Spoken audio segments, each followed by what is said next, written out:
নমস্কাৰ আপুনি চাই আছে দুপৰৰ সংবাদ মই জয়ন্ত মাধৱ গোস্বামী হুজাইত নিৰ্বাচনী প্ৰচাৰ চলাই পেহেলগাম আক্ৰমণ সন্দৰ্ভত উদাত্ত ভাষণ মুখ্যমন্ত্ৰী ডক্টৰ হিমন্ত বিশ্ব শৰ্মাৰ সন্ত্ৰাসবাদীক নিষেধ কৰিবলৈ প্ৰধানমন্ত্ৰী মোদীক শক্তি দিয়ক বুলি মন্তব্য মুখ্যমন্ত্ৰীৰ দেশৰ ভিতৰত থকা পাকিস্তানী দালালক শেষ কৰিবলৈ শক্তি দিয়ক অসমত থকা পাকিস্তানী দালালক এৰি দিও মুখ্যমন্ত্ৰীয়ে এনেদৰে প্ৰতিক্ৰিয়া প্ৰকাশ কৰে 15 দিন পাকিস্তানত থাকি অহা সাংসদৰ বিৰুদ্ধে কঠোৰ ব্যৱস্থা লোৱাৰ হুংকাৰ দিলে মুখ্যমন্ত্ৰী ডক্টৰ হিমন্ত বিশ্ব শৰ্মাই আগবঢ়াইছো এই মুহূৰ্তত পোনপটীয়া সম্প্ৰচাৰ জনজাতীয় অজনজাতীয় লোকৰ মাজত আজি অসমত কাজিয়া নাই মাত্ৰ 4 বছৰৰ ভিতৰতে অসমত সন্ত্ৰাসবাদ নোহোৱা হ'ল অসমীয়া আৰু সকলো মানুহৰ মাজত শান্তি সমন্বয় প্ৰগতি আৰু মিলামিছা আজি অসমত কতো সাম্প্ৰদায়িক সংঘৰ্ষ নাই কতো কোনো খেলিমেলি নাই সকলো মানুহ আজি নিৰাপদে আছে 1947 চনৰ পৰা যদি আপোনালোকে তুলনা কৰে প্ৰথমবাৰ 2021 চনৰ পৰা 2025 চনলৈকে প্ৰথমবাৰ অসমত ইমান শান্তি আছে যিমান ইয়াত বয়সস্থ মানুহ আছে তেওঁলোকে মনত পেলাওক গোটেই জীৱন তেওঁলোকে যি অসম দেখি আহিছিলে আজি সেইখন অসম পৰিৱৰ্তন হ'ল সকলো মানুহ একেলগে থাকে কাজিয়া পেছাল নোহোৱা হ'ল আন্দোলন নোহোৱা হ'ল ৰেল বন্ধ গাড়ী বন্ধ অসম বন্ধ হুজাই বন্ধ আজি সকলো নোহোৱা হ'ল অসম আজি উন্নয়ন আৰু প্ৰগতিৰ এক নতুন দিগন্তলৈ গতি কৰিছে কংগ্ৰেছৰ দিনত এটা অংগনবাদী চাকৰিৰ কাৰণে 2 লাখ টকা ঘোষ দিব লাগিছিল কংগ্ৰেছৰ দিনত অংগনবাদী চেণ্টাৰ বনাইছিলে পাৰ চৰাইও তাত আহিব নোৱাৰে বাচ্চাৰ কথাটো বাদ দিয়ক কংগ্ৰেছৰ দিনত এটা চাকৰিৰ কাৰণে 2 লাখ টকাৰ পৰা 1.5 কোটি টকালৈকে ঘোষ দিব লাগিছিল কেইদিনমান আগতে বিধানসভাত জাষ্টিস বিপ্লৱ শৰ্মা কমিটিৰ ৰিপৰ্ট পেশ হৈছে হসা মিছা নাজানো তাত এনেকুৱা কথাও লিখা আছে যে কংগ্ৰেছৰ দিনত চাকৰিৰ কাৰণে ছোৱালীয়ে নিজৰ সতীত্বও বিসৰ্জন দিবলগীয়া হৈছিল ৰিপৰ্টত লিখা আছে মই হসা মিছা কথা ক'ব খোজা নাই সেইখন এখন অসম আছিল আৰু কংগ্ৰেছৰ দিনত মানুহক কি দিছিলে ভোট দিয়াৰ পিছত কংগ্ৰেছে মানুহক কি দিছিলে লুঙ্গি ধুতি খুটা আঠুৱা আৰু কম্বল আমাৰ হিন্দু মানুহে কয় নহয় যে পূজাত পঞ্চামৃত লাগে না নাই পঞ্চামৃত লাগে না নাই কংগ্ৰেছৰ পঞ্চামৃত কি আছিলে লুঙ্গি ধুতি খুটা আঠুৱা কম্বল এনেকে মিটিং হ'ব ট্ৰাকত খুটা থাকিব মহিলাসকলক এনেকে এনেকে খুটা দলি মাৰি দিব কোনোবাই পালে যদি পালে তাৰ ওপৰতে এগৰাকীৰ ওপৰত এগৰাকী জপিয়াই পৰে বেলেগ বাদ দিয়ক তৰুণ গগৈ সমষ্টি তিতাবৰতে মহিলাসকলে খুটাৰ কাৰণে এজনৰ ওপৰত এজনে জপিওৱা মই নিজে চকুৰে দেখা পোৱা মোৰ আজিও মনত আছে আজি আপোনালোকে চিন্তা কৰক আজি বিজেপিৰ দিনত ধুতি গ'ল লুঙ্গি গ'ল কম্বল গ'ল আঠুৱা গ'ল খুটা গ'ল কি আহিলে অৰুণোদয় আহিলে হয়নে নহয় লুঙ্গি ভাল নে অৰুণোদয় ভাল একদম মনৰ পৰা ক'ব লুঙ্গি ভাল নে অৰুণোদয় ভাল ধুতি ভাল নে অৰুণোদয় ভাল কম্বল ভাল নে অৰুণোদয় ভাল আঠুৱা ভাল নে কম্বল ভাল ঠিক আছে আপোনালোকক মই সুধিছো মই লুঙ্গি 1000 দিম অৰুণোদয় 1000 দিম কাক কাক লুঙ্গি লাগে হাত ডাঙক কাকো নালাগে আৰু অৰুণোদয় দিম কাক কাক লাগে সবকে লাগে লুঙ্গি লাগে কোনোবাটো আছে আচ্ছা লুঙ্গি নালাগে ধুতি লাগা কোন আছে আচ্ছা ধুতিও নালাগে খুটা লাগা কাৰ কোন আছে লাগিব কম্বল কাক লাগিব আঠুৱা কাক লাগে তাৰ মানে আপোনালোকক কি লাগে অৰুণোদয় লাগে নিযুত মইনা লাগে আপোনালোকক মহিলা উদ্যমিতা লাগে হয় নে নহয় মই ঠিক কৈছো না নাই যদি আপোনালোকক লুঙি নালাগে তেতিয়ালেতো কংগ্ৰেছকো ভোট দিব নালাগে কাৰণ কংগ্ৰেছক ভোট দিলে অৰুণোদয় যাব আউট ইন হব লুঙি অৰুণোদয় বাহিৰ লুঙি ভিতৰ নিযুত মইনা বাহিৰ ধুতি বাহিৰ ভিতৰ লুঙি আৰু ধুতি যাক লাগে হি কংগ্ৰেছক ভোট দিব ঠিক আছে যাক বিনামূলীয়া চাকৰি লাগে যাক অৰুণোদয় লাগে যাক নিযুত মইনা লাগে হি কাক ভোট দিব অলপ ডাঙৰ কৰি কওক মোৰ কাণখন ৰাতিপুৱাৰ পৰা ভাল কৰি শুনাই নাই মই কাক ভোট দিব বাস ইয়াৰ পিছত আপোনালোকে চিন্তা কৰক কংগ্ৰেছক ভোট দিলে আমি 5টা অমৃত পাম লুঙি ধুতি খুটা কম্বল আঠুৱা এটো আমাক নালাগে হয় না নহয় গতিকে যি কংগ্ৰেছীয়ে অৰুণোদয় খুজে তাক আপোনালোকে কবাই বেটা তোক অৰুণোদয় কিয় লাগে তোৰ ঘৰত লুঙি পঠাই দিম কিন্তু কংগ্ৰেছী বিলাকে বেছিকৈ লাইন লগায় অৰুণোদয়ৰ কাৰণে হয় না নহয় হয় না ভোট নিদিয়ে কিন্তু লাইন আগত লগায় তেতিয়া মই কৈছো তহঁতক যদি অৰুণোদয় লাগে তেলে বিজেপিক ভোট দে লুঙি লাগিলে যদি কংগ্ৰেছক ভোট দে হয় না নহয় মই কংগ্ৰেছৰ মানুহবিলাকক ক'ব খুজো যে আপোনালোকে হাতৰ ছবিটো বাদ দিয়ক লুঙিৰ ছবিত ইলেকশ্যন উঠক ঠিক কৈছো না নাই তেওঁলোকে লুঙি ধুতিৰে ৰাজনীতি কৰিলে আমি কি কৰিলো শান্তি আহিলে সমন্বয় আহিলে আটাইতকৈ ৰাজনীতি কৰা মানুহে টকা ক'ত খাইছিলে অসমত নিয়ম আছিলে যে ৰাজনীতি কৰা মানুহে চাকৰি নামতে বেছি টকা খাইছিলে হয় না নহয় মোৰ দিনত মই 1.5 লাখ এটা দুটা নহয় 1.5 লাখ লৰা ছোৱালীক চৰকাৰী চাকৰি দিছো যদি মই 10 লাখ কৰি ললোহেঁতেন কিমান হল বাদ দিয়ক মাত্ৰ যদি মই শিলাদিত্য ৰামকৃষ্ণ শিবুক কলোহেঁতেন যে তোমাৰ সমষ্টি 10,000 লৰাক চাকৰি দি মোক 1 লাখ কৰি উঠাই দিয়া সব দিব ৰাজি থাকে না নাই চাকৰি কাৰণে 1 লাখ 1.5 লাখ চাকৰি 1 লাখ টকা কৈ ললে 1500 কোটি টকা মোৰ ঘৰত আহিলেতেন আৰু বাকি তলত অলপ 20,000 30,000 আৰু ললেহেঁতেন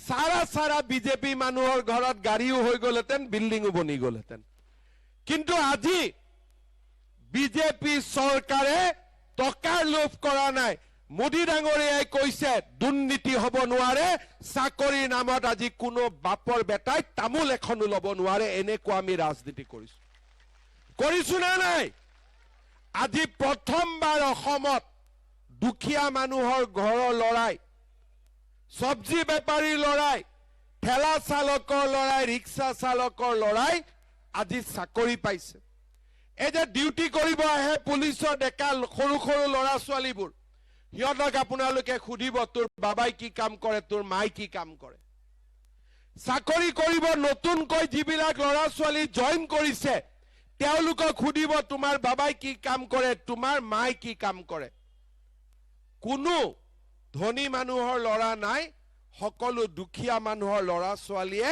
আজি বিজেপি দিনত চাকৰি পাইছে আপোনালোকৰ লৰা ছোৱালীয়ে ভাল কৰি পঢ়া শুনা কৰক আজি অসমত চাকৰিৰ কোনো অভাৱ নাই এই চাকৰি হৈ গল নৱেম্বৰত মই আকৌ পুলিচৰ ইন্টাৰভিউ ফৰেষ্টৰ ইন্টাৰভিউ মই আকৌ উলিয়াব গৈ আছো তাৰ মানে প্ৰত্যেক বছৰে চাকৰিৰ ইন্টাৰভিউ চলি থাকিব লৰা ছোৱালীয়ে পাই থাকিব এতিয়া যিবিলাকে চাকৰি নাপাব তেওঁলোকৰ কি হ'ব মই এইটো সিদ্ধান্ত লৈছো যে যিসকল লৰা ছোৱালীয়ে চাকৰি নাপাব প্ৰত্যেক সমষ্টিত প্ৰত্যেক বছৰত 1,000 কৰি 5,000 লৰা ছোৱালীক আমি 2 লাখ টকা কৈ দিম যাতে ব্যৱসায় বাণিজ্য কৰিব পাৰে বেংকৰো মৰ্টগেজ নালাগে একো নালাগে চৰকাৰৰ পৰা 2 লাখ টকা দিম যাতে তেওঁলোকে ব্যৱসায় বাণিজ্য কৰিব পাৰে আৰু ব্যৱসায় বাণিজ্য ভাল হলে পিছত বেংকৰ পৰাও লোন ল'ব পাৰে আগতে অসমত কোনোবা এনেকুৱা কাম কৰিছিলে কেতিয়াবা হৈছিলে আজি 4 বছৰ নৰেন্দ্ৰ মোদীৰ শাসন কালত আমাৰ অসমত আগতে নোহোৱা নতুন নতুন কাম আজি হৈ আছে যোৱাবাৰ এই ফিল্ডত মিটিং হৈছিলে আমাৰ লোকসভা ইলেকশ্যনৰ সময়ত মই আপোনালোকক কৈছিলো যে এইবাৰ আৰু জিঅ' টেগিংৰ কাৰণে আপোনালোকে টকা দিব নালাগে এইবাৰ কোনে জিঅ' টেগিং কৰিলে জীৱিকা সখী বাইদেউসকলে কৰিলে টকা পইচা আগত 20-25 হাজাৰ লৈছিলে এতিয়া যদি কিবা লৈছে চাহ একাপ খাইছে কিন্তু কোনেও টকা পইচা এইবাৰ জিঅ' টেগিঙত লোৱা নাই লৈছে নেকি টকা পইচা সঁচা কথা ক'ব লৈছে নেকি যিসকলক কিবা কাৰণত জিঅ' টেগিং এতিয়াও হোৱা নাই ইলেকশ্যনৰ পিছত নিজৰ জিঅ' টেগিং আমি নিজে কৰিব পৰা সুবিধা কৰি দিম যাতে দুখীয়া মানুহৰ পৰা ঘৰৰ নামত কোনেও 1 টকা ল'ব নোৱাৰে এইবাৰ পঞ্চায়ত ইলেকশ্যন হৈ যোৱাৰ পিছত পঞ্চায়তত জিকা মানুহক মই গুৱাহাটীত মাতিম অমিত শাহ ডাঙৰীয়াও থাকিব আৰু এটাই ৱাৰ্নিং দিম কোনোবাই যদি দুখীয়া মানুহৰ ঘৰৰ পৰা 1 টকাও লয় হি জেলত যাবই লাগিব 100%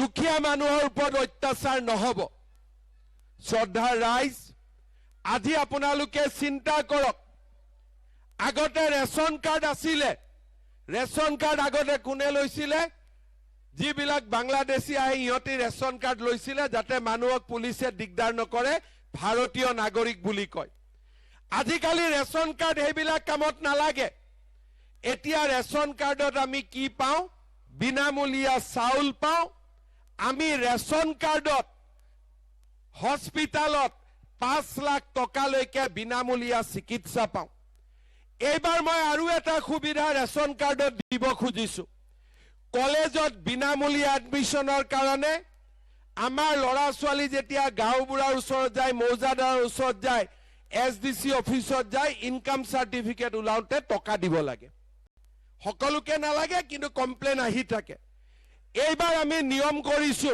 কলেজত ইউনিভাৰ্সিটিত বিনামূলীয়া নাম ভৰ্তিৰ কাৰণে কোনো প্ৰমাণ পত্ৰ লব নালাগে মাত্ৰ ৰেচন কাৰ্ড দেখুৱাই দিলে বিনামূলীয়া এডমিশন হৈ যাব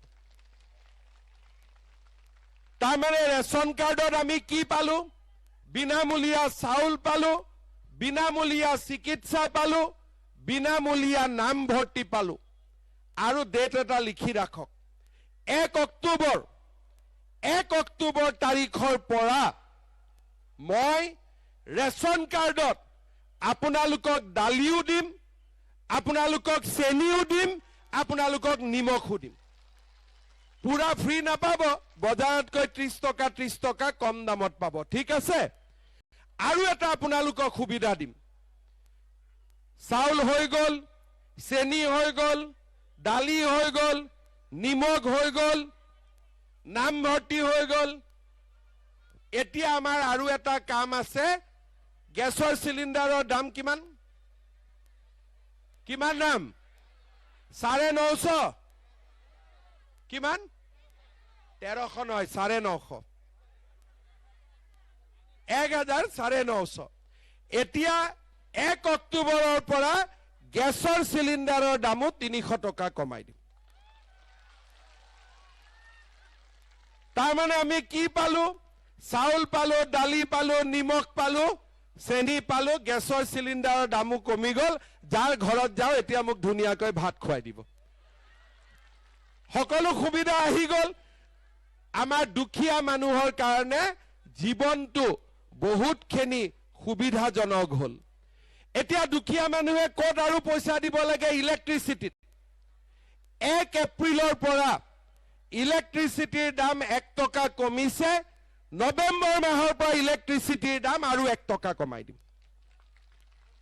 তাৰ মানে দুখীয়া মানুহৰ চাউল হল দালি হল নিমখ হল তেল হল গেছৰ দাম কমিলে ইলেক্ট্ৰিচিটিৰ দাম কমিলে অসমত দুখীয়া মানুহ মধ্যবিত্ত মানুহ জীয়াই থাকিব পাৰিব অৰুণোদয় আঁচনি লামডিং হোজাই যমুনামুখ আমি প্ৰথমবাৰ দিছিলো 16,000 পৰিয়াল, তাৰ পিছত দিলো 23,000 পৰিয়াল, এতিয়া আমি দি আছো 37-38,000 পৰিয়াল, সবৰে কাগজ পত্ৰ হৈ গল, ফৰ্ম ফিল আপ হৈ গল। কিন্তু মোক বিধায়কসকলে কৈছে যে দুখীয়া মানুহ আৰু অলপ বাকি থাকি গল, সেইবাবে মই হোজাই লামডিং যমুনামুখত অৰুণোদয় আৰু নতুনকৈ 4,000 চেংচন কৰি দিছো, যাতে সকলো দুখীয়া মানুহে অৰুণোদয় পাব পাৰে। মই আমাৰ কেণ্ডিডেট সকলক ৰিকুৱেষ্ট কৰিম, গাঁৱত যেতিয়া মিটিঙত যাব একটা বহি লৈ যাব, গৰীব দুখীয়া মানুহ আহি কব মই অৰুণোদয় পোৱা নাই, নামটো লিখি ল'ব, লৈ এই লিষ্টটো মোক দি দিব, যিমান দুখীয়া মানুহে অৰুণোদয় পোৱা নাই দৰকাৰ হলে মই বেলেগ চেংচন কৰি হলেও গৰীব দুখীয়া মানুহ সবকে অৰুণোদয় পোৱা ব্যৱস্থা মই কৰি দিম। ঠিক আছে, হ'ব, ঠিক কথা কৈছো।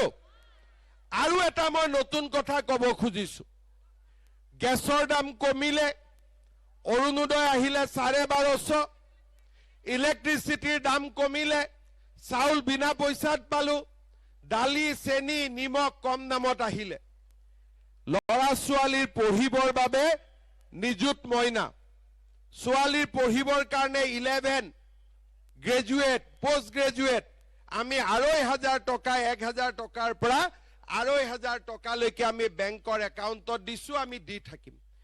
এইবাৰ আমি আৰু এটা কাম কৰিছো, যিবিলাক লৰাই গ্ৰেজুৱেশ্যন পাছ কৰিব, BA পাছ কৰিব, BSc পাছ কৰিব, পাছ কৰাৰ লগে লগে মাক বাপেকৰ পৰা টকা খুজিব, সিহঁতি লাজ কৰে, কিন্তু ইণ্টাৰভিউ দিব লাগে, বাহিৰত যাব লাগে, চাকৰিৰ কাৰণে ইণ্টাৰভিউ দিব লাগে, খৰচ লাগে। সেইকাৰণে এইবাৰ আমি ঠিক কৰিছো যে যিমান লৰাই গ্ৰেজুৱেশ্যন পাছ কৰিব 1 বছৰৰ কাৰণে তেওঁলোকৰ বেংক একাউণ্টত আমি 2,500 টকা কৰি প্ৰত্যেক মাহত আমি দিয়াৰ ব্যৱস্থা কৰিম, যাতে 1 বছৰ নিজৰ ভৰিৰ ওপৰত নিজে থিয় হ'ব পাৰে, দেউতাক মাকৰ পৰা টকা খুজিব নালাগে। শ্ৰদ্ধা ৰাইজ, মই আৰু এটা নতুন কথা কব খুজিছো, আমাৰ হোজাই যমুনামুখ লামডিং বিন্নাকান্দি, আগত যমুনামুখ আছিলে, হোজাই বিন্নাকান্দি লামডিং দুখীয়া মানুহ বহুত আছে। মেট্ৰিক পৰীক্ষা যেতিয়া দিব লাগে, ধনী মানুহৰ লৰাইটো টিউচন লয়, ধনী মানুহৰ লৰাই দোকানৰ পৰা ভাল নোট কিনি আনে, পেন থাকে, কাগজ থাকে, দুখীয়া মানুহৰ লগত একো সুবিধা নাথাকে। সেইকাৰণে এইবাৰ মই আৰু এটা সিদ্ধান্ত লৈছো যে যিমান লৰা ছোৱালীয়ে মেট্ৰিক দিব সবকে প্ৰত্যেক মাহত বেংক একাউণ্টত মই 300 টকা কৰি জমা দি থাকিম, যেতিয়ালৈকে পৰীক্ষাটো নহয়, যাতে নোট কিনিব পাৰে, কিতাপ কিনিব পাৰে। 10 জন লৰা একেলগ হৈ গাঁওখনতে কোনোবা গ্ৰেজুৱেট পাছ কৰা লৰাই তেওঁলোকক টিউচন এটাও কৰি দিব পাৰে। প্ৰত্যেক মাহত বেংক একাউণ্টত 300 টকাকৈ আহি থাকিব, যেতিয়ালৈকে মেট্ৰিকত ৰিজাল্ট নহয়। আপোনালোকে চিন্তা কৰক, আজি বিজেপিয়ে কিমান চিন্তা কৰিছে, যিটো আপোনালোকেও ভাবা নাছিলে যে এইবিলাক কাম কোনবাই চৰকাৰে কৰিব পাৰে। কোনবাই ভাবিছিলে নেকি আগতে? মানুহে কি ভাবিছিল যে চৰকাৰ আহিলে লুঙ্গি পাম, ধুতি পাম, কিন্তু আজি আমি অৰুণোদয় দিছো, নিযুত মইনা দিছো। এতিয়া মহিলাসকলে ৰখি আছে যে 10,000 টকাটোৰ কথা কেতিয়া কব, হয়নে? 10,000 টকাটো লাগে নে নাই? একদম পাক্কা লাগে। এতিয়া আপোনালোকে গম পাইছে নে নাই যে 10,000টো বিলোৱা ষ্টাৰ্ট হৈ গল, বিহালী সমষ্টিত আমি দিলোৱে, গম পাইছে নে নাই? গম পাইছে। এতিয়া যমুনামুখত বিন্নাকান্দিত কেতিয়া পাব, লামডিঙত কেতিয়া পাব, হোজাইত কেতিয়া পাব, এইটো লৈ কোনো চিন্তা নাই। জুন মাহত মই ৰামকৃষ্ণ ঘোষ, শিবু মিশ্ৰৰ পৰা ডেট লৈ এখন মিটিং কৰি আপোনালোকক হোজাইত, যমুনামুখ, বিন্নাকান্দি, লামডিঙত মই জুন মাহৰ ভিতৰত আপোনালোকক 10,000 টকাটো ক্লিয়াৰ কৰি দিম। ঠিক আছে, সবে আপোনালোকে 100% পাই যাব। সিদিনাখন মই বিহালীত টকা বিলাব গলো এগৰাকী মহিলাই মোৰ লগত সেলফি উঠি আছে সেলফিটো হোৱা নাই মই বোলো বাইদেউ মোবাইলটো বেয়া আছে নেকি কৈছে এতিয়া 10,000 পাম ন এইটো মোবাইল দলিয়াই দিম নতুন মোবাইল কিনিম তেতিয়া মই বাইদেউজনীক কৈছো যে বাইদেউ যদি আকৌ আমাৰ চৰকাৰ জিকি আহে মহিলাসকলক মই এটা মোবাইল দি দিম এই 10,000 টকাটো আপুনি মোবাইলত নষ্ট নকৰিব এই 10,000 টকাটো ভাল কৰি খৰচ কৰিলে আপোনালোকৰ 3 দিনৰ ট্ৰেইনিং হ'ব গাঁৱতে ভাল কৰি খৰচ কৰিলে আপোনালোকে 25,000 পাব 25,000 খৰচ কৰিলে তাৰ পিছত আপোনালোকে 50,000 পাব যিসকলক লাখপতি বাইদেউ হ'ব ইচ্ছা আছে তেওঁলোকে ভাল কৰি টকাখিনি খৰচ কৰিব যেতিয়া মই লামডিং হুজাই বিন্নাকান্দিত মিটিঙত আহিম তেতিয়া আপোনালোকক আমি ভাল কৰি এই আঁচনিটোৰ বিষয়ে বুজাই দিম টকাটোৰ কাৰণে চিন্তা কৰিব নালাগে বিলোৱা আৰম্ভ হৈ গ'ল আপোনালোকক আমি বিলাই দিম ঠিক আছে সকলে বুজি পালে এতিয়া আৰু 10,000 টকাটোলৈ চিন্তা নকৰিব ঠিক আছে সবে বুজি পালে নে নাই পালে বঢ়িয়া শ্ৰদ্ধাৰ ৰাইজ কংগ্ৰেছৰ চৰকাৰ কংগ্ৰেছৰ পঞ্চায়ত আহিলে লগত দালালিও আহি যাব কাৰণ কংগ্ৰেছত গোটেই দালাল দি ভৰি আছে চাকৰি নামতো দালালি অংগনবাদী নামতো দালালি আৰু কংগ্ৰেছ অসমত শক্তিশালী হলে আমাৰ ৰাইজৰ মাজত কিমান অশান্তি আহিব আমি বুজাই শেষ কৰিব নোৱাৰো সেইবাবে শ্ৰদ্ধাৰ ৰাইজ আপোনালোকক মই অনুৰোধ কৰিম এই পঞ্চায়ত ইলেকশ্যনত আমি সকলোৱে যাতে ভাৰতীয় জনতা পাৰ্টিৰ প্ৰাৰ্থীসকলক ভোট দি জয়যুক্ত কৰে আপোনালোক সকলোৱে এবাৰ জানে জিলা পৰিষদখিনি ওলাই সকলোৱে জানে যে এইবাৰ গাঁও পঞ্চায়তত সদস্য পদত পাৰ্টি টিকেট নাই তাৰমানে সদস্যত যাক ভাল পায় আপোনালোকে ভোট দিব 2-3 জন উঠিছে এজন কংগ্ৰেছও থাকিব কংগ্ৰেছটো কিন্তু ভোট নিদিব ভোট অকল বিজেপিক দিব ঠিক আছে যোনে পছন্দ হয় বিজেপিক দিব কিন্তু সিম্বল বিজেপি নাথাকে পদুম নাথাকে বেলেগ বেলেগ চিন থাকিব কিন্তু আঞ্চলিক পঞ্চায়ত আৰু জিলা পৰিষদ এই দুইটাতে আপোনালোকে পদুমত ভোট দিব যত পদুম নাথাকে তাত হাতীৰ ছবিত ভোট দিব ঠিক আছে বুজি পাইছে না না আপোনালোকে আঞ্চলিক পঞ্চায়ত আৰু জিলা পৰিষদত বিজেপি এজিপি মেম্বাৰত আপোনালোকে যাক ভাল পায় তাক ভোট দিব কিন্তু তাৰ মাজতো বিচাৰি বিচাৰি বিজেপি সকলকে ভোট দিব বুজি পালে কথাখিনি আপোনালোকক মই পঢ়ি দিছো আমাৰ বৰপানী সমষ্টিত নিজুমণি বৰা ইলেকশ্যন উঠিছে জিলা পৰিষদত হোজাই জিলাৰ মই পঢ়ি দিছো ৰাজবাৰীত জীৱন সিংহা ৰাধানগৰ হিমাংশু দেৱনাথ পদুম পুখুৰী সুশীলা মালাকাৰ কাকিত জুন্তি বৰা জিকি গৈছে আছে নেকি মিটিঙত নাই দিয়ক জুন্তি বৰাক মাতি দিয়ক এবাৰ নমস্কাৰ কৰি দিয়ক সবকে আমাৰ জিলা পৰিষদৰ কেণ্ডিডেট সকল আছে নেকি ইয়াতে আহি যাওক উঠি যাওক সব জিলা পৰিষদৰ গোটেই কেণ্ডিডেট সকল উঠি আহক ইয়াত থিয় হৈ থাকক গোটেইখিনিক আহিব দিয়ক পুলিচ আহিব দিয়ক চাব নালাগে সকলোকে আহিব দিয়ক প্ৰথমতে কাকিত আমাৰ আনকন্তে জিকিছে জুন্তি বৰা এটা হাত চাপৰি বজাই দিয়ক অলৰেডি জিকি গল ঠিক আছে দিয়ক ভাল না খবৰ মই চিনাকি কৰি দিছো বৰপানী সমষ্টিত নিজুমণি বৰা আছে নে নমস্কাৰ এটা কৰ্মা ইয়াত বহ দে নিজুমণি বৰা ৰাইজক নমস্কাৰ ঠিক আছে ৰাইজ ভোট দিব দেই দিব নে নাই ঠিক আছে ৰাজবাৰীত জীৱন সিংহা জিকিব না নাই জীৱন জিকিব বহুত বহুত ধন্যবাদ ঠিক আছে ৰাধানগৰ হিমাংশু দেৱনাথ আহক সকলোৱে হাত চাপৰি বজাওক বঢ়িয়া পদুম পুখুৰী সুশীলা মালাকাৰ আহক ৰাইজৰ লগত সকলোকে আশীৰ্বাদ কৰক, ৰাইজে আশীৰ্বাদ কৰক। বঢ়িয়া। ৰাণী পুখুৰী তপন চন্দ্ৰ দাস আহক।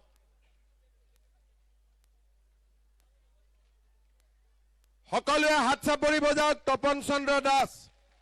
লামডিং ৰূপন দাস আছে, তলত আছে, ঠিক আছে। মুৰাজাৰ ফাতিমা বেগম আহক। ফাতিমা জিকাই দিব দেই চবেই। আৰু কোনোবাই যে কৈ আছে মছজিদ বন্ধ হ'ব, কিবা বন্ধ হ'ব, এইবিলাক চব ফাল্টু হয় কংগ্ৰেছ বিলাক। ইয়াৰ কাম নাই কাৰণে এইবিলাক কৈ থাকে, ঠিক আছে। সকলোৱে ভোট দিব। লামডিং ৰূপম দাস, সকলোৱে আশীৰ্বাদ কৰিব, ঠিক আছে। চৌধুৰী বাজাৰ নাৰ্জুনা বেগম, সকলোৱে আশীৰ্বাদ কৰিব, দোৱা কৰিব, হাত চাপৰি বজাওক। ডবকা আহমেদ হুছেইন এজিপি, ইয়াতে পদুম নাথাকে, হাতী ছবিত ভোট দিব লাগিব, ঠিক আছে। তাৰপিছত নীলবাগান এজিপি বুৰহানুদ্দিন বৰভূঞা, হাতী ছবিত ভোট দিব, ঠিক আছে।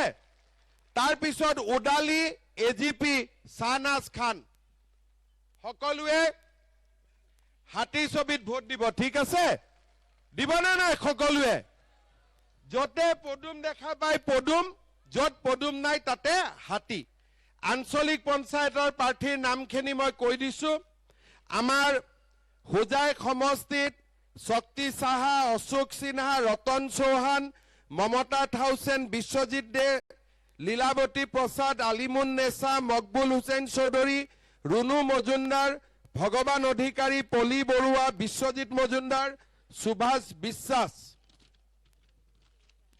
আৰু জুচি কেম্প্ৰাই, শিখা ঘোষ, চন্দনবাই সাহু, চন্দ্ৰবাই সাহু, প্ৰসেনজিৎ দাস, মমতা মণ্ডল, নীলমণি দেৱনাথ, মাম্পি মালাকাৰ, পল্লৱজ্যোতি দাস, নকুল পাটৰ। লামডিং সমষ্টিত চন্দিতা ডেকা, আজিজুৰ ৰহমান, আব্দুল ৰহমান ৰহিম, জ্যোতিপ্ৰভা হাজৰিকা আনকণ্টেষ্ট জিকিছে। সুনীতা বৰদলৈ, সালেহা বেগম, সীতাৰাণী দে, ৰঞ্জু দাস, গোপাল নাথ আনকণ্টেষ্ট জিকিছে। মাম্পি দাস, শহীদা বেগম, সুকন্যা বৰা, প্ৰিয়ংকা দাস, চন্দন দাস, ৰফিজুল আলম, ৰঞ্জিত বিশ্বাস আনকণ্টেষ্ট জিকিছে। ৰাধিকা বড়ো, আব্দুল জলিল। বিনাকান্দি সমষ্টিত আমাৰ আৰু এজিপি গদাধৰ দাস, সিতাৰা বেগম, মৌচুমী বেগম, আনোৱাৰ হুছেইন, দিলৱাৰ হুছেইন বৰভূঞা, কামৰান হুছেইন, সুলেমা খাতুন, ৰীতা বিশ্বাস, নাজনিমা বেগম, ময়ূৰী নন্দী, অঞ্জুমা বেগম, নাছৰিন সুলতানা, এই কেইগৰাকী আমাৰ ফালৰ পৰা আঞ্চলিক পঞ্চায়ত। গাঁও পঞ্চায়তত আপোনালোকে যাক ভাল পায় তাকে ভোট দিব, ঠিক আছে। খালি বিজেপিক দিব, কংগ্ৰেছক নিদিব, হ'ব? সকলোৱে বুজি পালে? গোটেইখিনি কথা বুজি পালে? জুন মাহত মই আকৌ আহিম লামডিং, হোজাই আৰু বিনাকান্দি মহিলাসকলৰ মাজত টকাটো দিবৰ কাৰণে আহিম। সিদিনাখন ভাত পানী খাই যাম, ঠিক আছে। আজি বহুত গৰম আছে, সিদিনাখন অলপমান ভাল কৰি পেণ্ডেল টেণ্ডেল বনাই ল'ম, ঠিক আছে, হ'ব? সকলোৱে মোৰ লগত ক'ব, ভাৰত মাতা কি। ডাঙৰ কৰি ক'ব লাগিব যাতে পাকিস্তানী বিলাকেও শুনা পায়। ভাৰত মাতা কি, ভাৰত মাতা কি। Narendra Modi, BJP, AGP. বহুত বহুত ধন্যবাদ। সকলোৱে আশীৰ্বাদ কৰিব যাতে মই যিমানখিনি কথা ক'লো এই গোটেই কামবোৰ যাতে আপোনালোকক কৰি দিব পাৰো। ভগৱানে যাতে মোক শক্তি দিয়ে, সাহস দিয়ে, যাতে আপোনালোকক সেৱা কৰিব পাৰো। ধন্যবাদ। জয় হিন্দ, বন্দে মাতৰম।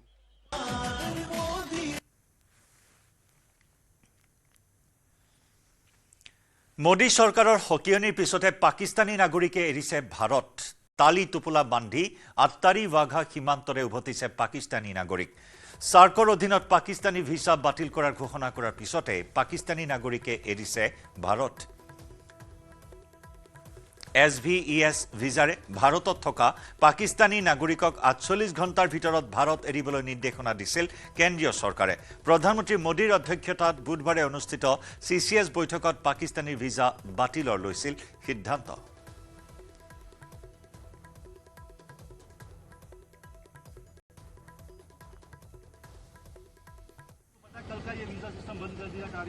हमको तो नहीं मालूम हम आए थे घूमने के लिए ना तो हमको ऐसे ही 22 को वापसी थी तो हम तो उसी हिसाब से आ गए हाँ पाकिस्तान के रहने वाले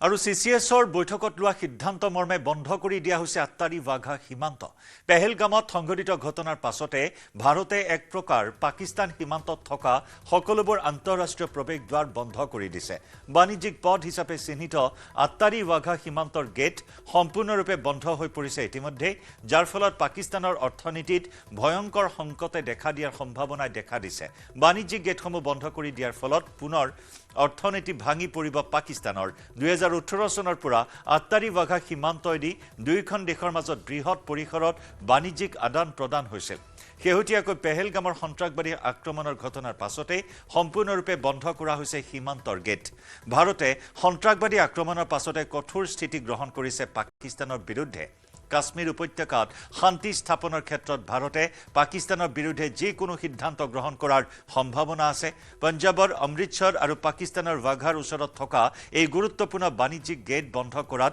হাহাকাৰ লাগিছে পাকিস্তান সীমান্তত ভাৰতৰ পৰা পাকিস্তানলৈ সকলো ধৰণৰ সামগ্ৰী সৰবৰাহ বন্ধ কৰিছে ইতিমধ্যে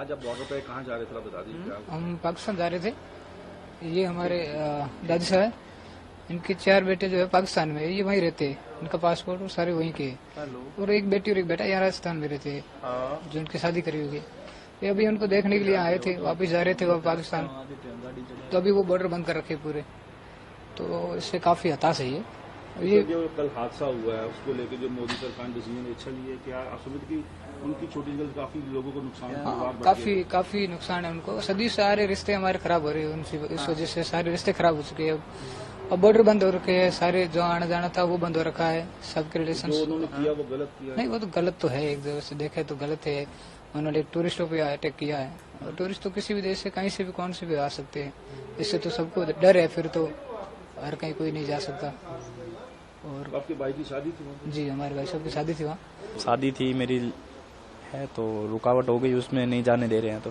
रुकावट हो गई अब क्या करें बॉर्डर का मामला है जो देश ने डिसीजन लिया सही लिया जो उन्होंने आतंकवादियों ने हमला किया था इतना नहीं उन्होंने डिसीजन लिया सही लिया होगा जो भी है देखते हैं आप जो आतंकवादियों ने किया है वो तो गलत किया है उन्होंने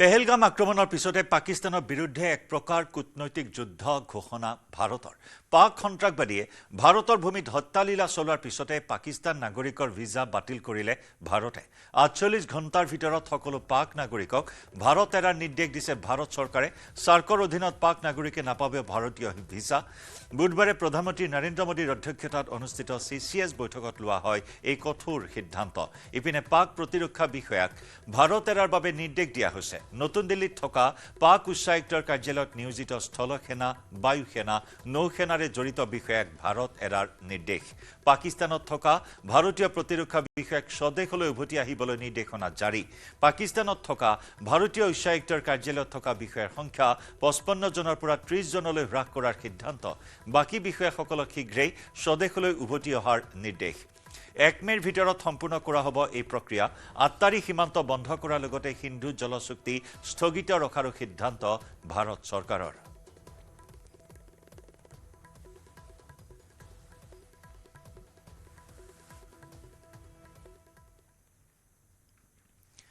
বিহাৰৰ মধুবনীত প্ৰধানমন্ত্ৰী নৰেন্দ্ৰ মোদী 13,500 কোটি টকাৰ প্ৰকল্পৰ আধাৰশিলা স্থাপন পেহেলগামত সন্ত্ৰাসবাদীৰ বৰ্বৰতাৰ বলি 26 পৰ্যটকক শ্ৰদ্ধাঞ্জলি জনায়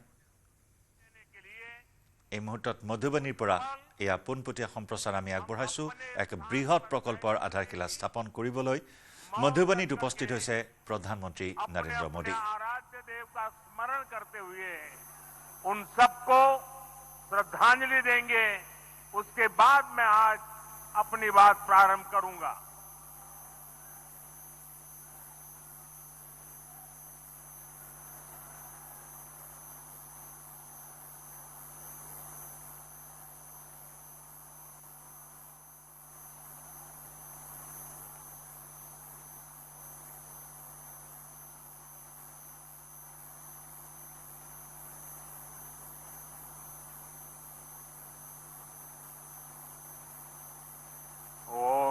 शांति शांति शांति।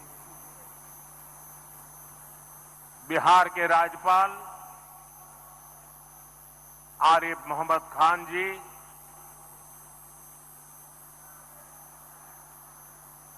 यहां के लोकप्रिय मुख्यमंत्री मेरे मित्र श्रीमान नीतीश कुमार जी, मंच पर उपस्थित अन्य सभी वरिष्ठ महानुभाव और बिहार के मेरे प्यारे भाई और बहनों, आज पंचायती राज दिवस के मौके पर पूरा देश मिथिला से जुड़ा है, बिहार से जुड़ा है। आज यहां देश के, बिहार के विकास से जुड़े हजारों करोड़ रुपए के प्रोजेक्ट का शिलान्यास और लोकार्पण हुआ है। बिजली, रेल, इंफ्रास्ट्रक्चर के इन विभिन्न कार्यों से बिहार में रोजगार के नए मौके बनेंगे। आज राष्ट्र कवि रामधारी सिंह दिनकर जी की पुण्यतिथि भी है। मैं उन्हें विनम्र श्रद्धांजलि अर्पित करता हूं। साथियों, बिहार वो धरती है जहां से पूज्य बापू ने सत्याग्रह के मंत्र का विस्तार किया था। पूज्य बापू का दृढ़ विश्वास था कि जब तक भारत के गांव मजबूत नहीं होंगे, तब तक भारत का तेज विकास नहीं हो पाएगा। देश में पंचायती राज की परिकल्पना के पीछे यही भावना है। बीते दशक में पंचायतों को सशक्त करने के लिए एक के बाद एक कदम उठाए गए। टेक्नोलॉजी के माध्यम से भी पंचायतों को मजबूत किया गया। बीते दशक में 2 लाख से ज्यादा ग्राम पंचायतों को इंटरनेट से जोड़ा गया है। 5.5 लाख से ज्यादा कॉमन सर्विस सेंटर्स गांवों में बने। पंचायतों के डिजिटल होने से एक और फायदा हुआ है। जीवन मृत्यु प्रमाण पत्र, भूमि धारण प्रमाण पत्र, ऐसे कई दस्तावेज आसानी से प्राप्त कर सकते हैं। आजादी के अनेक दशकों बाद जहां देश को संसद की नई इमारत मिली, वहीं देश में संसद की नई इमारत मिली, वहीं देश में को पर्याप्त फंड मिले, ये भी सरकार की प्राथमिकता रही है। बीते 10 साल में 2 लाख करोड़ रुपए से ज्यादा का फंड पंचायतों को मिला है। ये सारा पैसा गांव के साथियों, ग्राम पंचायतों की एक और बड़ी समस्या भूमि विवाद से जुड़ी रही है। कौन सी जमीन आबादी की है, कौन सी खेती की है, पंचायत की जमीन कौन सी है, सरकारी जमीन कौन सी है, और इन सारे विषयों पर अक्सर विवाद रहता था।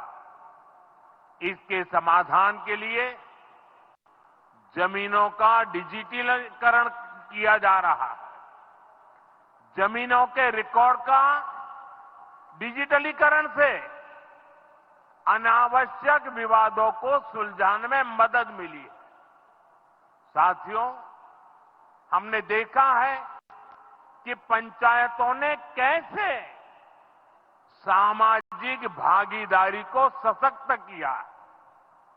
बिहार देश का पहला राज्य था जहां महिलाओं को इनमें 50% आरक्षण की सुविधा दी गई, और इसलिए मैं नीतीश जी का अभिनंदन करता हूं।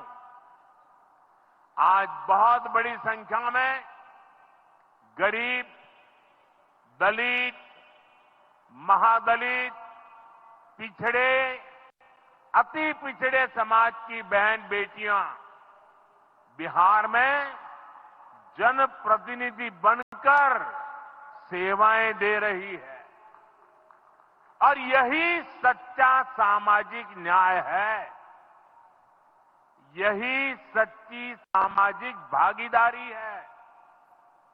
लोकतंत्र ज्यादा से ज्यादा भागीदारी से ही समृद्ध होता है, सशक्त होता है। इसी सोच के साथ लोकसभा और विधानसभा में महिलाओं के लिए 33% आरक्षण का कानून भी बनाया गया है। इसका लाभ देश के हर राज्य की महिलाओं को होगा। हमारी बहन बेटियों को ज्यादा प्रतिनिधित्व मिलेगा। साथियों, देश में महिलाओं की आय बढ़ाने के लिए रोजगार, स्वरोजगार के नए अवसर बनाने के लिए सरकार मिशन मोड में काम कर रही है। बिहार में चल रहे जीविका दीदी इस कार्यक्रम से अनेक बहनों का जीवन बदला है। आज ही यहां बिहार की बहनों के स्वयं सहायता समूहों को करीब 1000 करोड़ रुपए की मदद दी गई है। इससे बहनों के आर्थिक सशक्तिकरण को और बल मिलेगा। ये देश में 3 करोड़ लखपति दीदी बनाने के लक्ष्य की प्राप्ति में और सहयोगी बनेगा। साथियों, बीते दशक में ग्रामीण अर्थव्यवस्था को नई गति मिली है। गांवों में गरीबों के घर बने, सड़कें बनी, पक्के रास्ते बने हैं, गांवों में गैस कनेक्शन पहुंचे, पानी के कनेक्शन पहुंचे, शौचालय बने हैं। ऐसे हर काम से गांव में लाखों करोड़ रुपए पहुंचे हैं। रोजगार के नए अवसर भी बने हैं। मजदूर से लेकर किसान और गाड़ी वाले से लेकर दुकानदार तक सबको कमाई के नए मौके मिले। इससे उस उस समाज को सबसे अधिक फायदा हो रहा है जो पीढ़ियों से वंचित रहे थे। मैं आपको पीएम आवास योजना का उदाहरण दूंगा। इस योजना का लक्ष्य है देश में कोई भी गरीब परिवार बेघर ना हो, सबके सिर पर पक्की छत हो। अभी जब इन माताओं बहनों को मैं घर की चाबी दे रहा था, उनके चेहरे पर जो संतोष नजर आ रहा था, उनमें जो नया आत्मविश्वास दिख रहा था, वो वाकई इन गरीबों के लिए काम करने की प्रेरणा का कारण बन जाता है।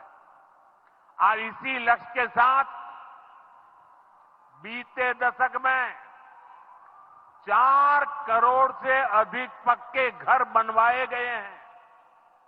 बिहार में भी अब तक 57 लाख गरीब परिवारों को पक्के घर मिल चुके हैं।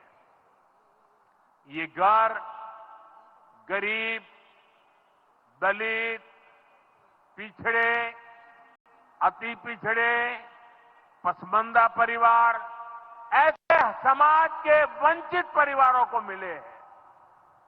आने वाले सालों में 3 करोड़ और पक्के घर गरीबों को मिलने जा रहे हैं। आज ही बिहार के करीब 1.5 लाख परिवार अपने नए पक्के घर में गृह प्रवेश कर रहे हैं। देश भर के 15 लाख गरीब परिवारों को नए घरों के निर्माण के स्वीकृति पत्र भी दिए गए हैं। इसमें भी 3.5 लाख लाभार्थी ये हमारे बिहार के ही हैं।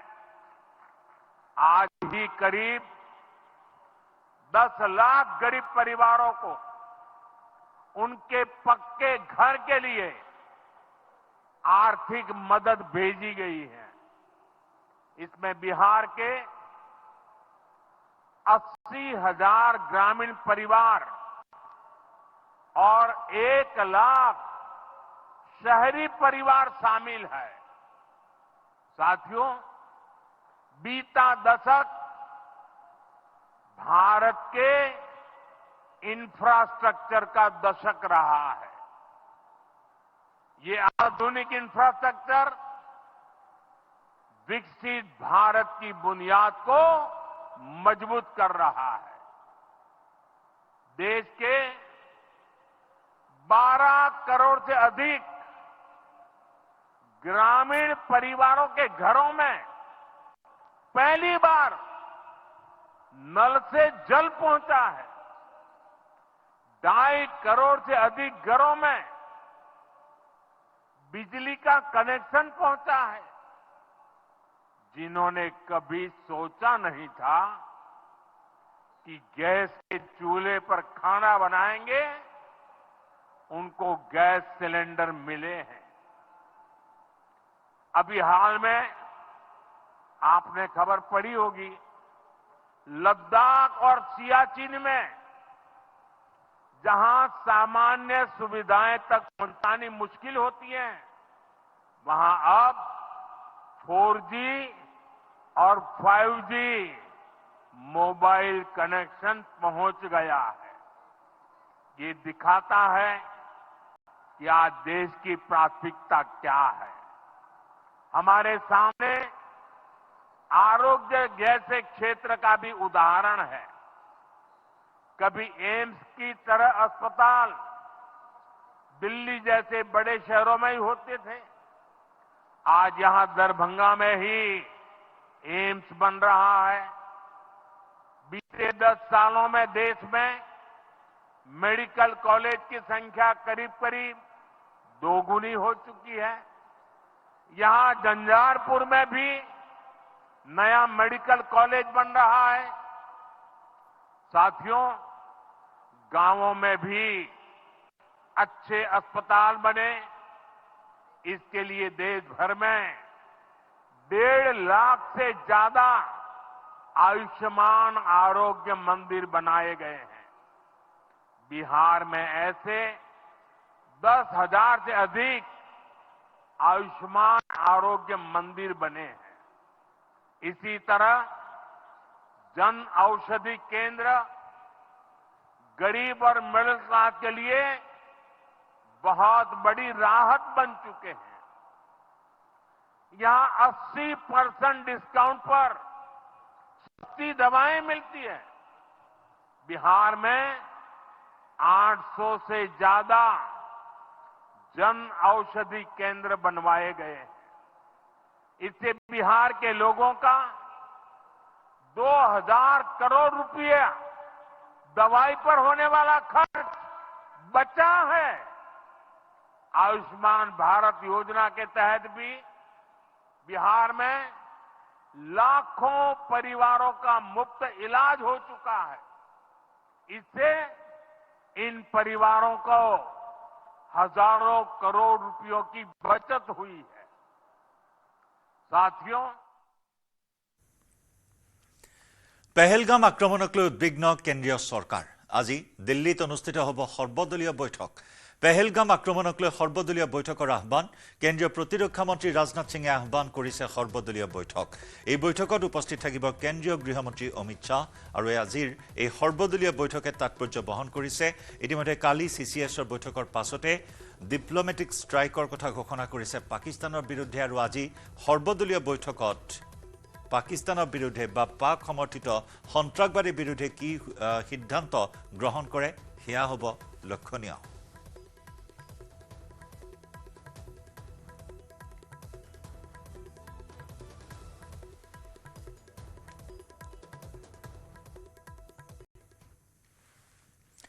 সময় হ'ল দুপৰৰ সংবাদৰ পৰা বিদায় লোৱাৰ। নমস্কাৰ।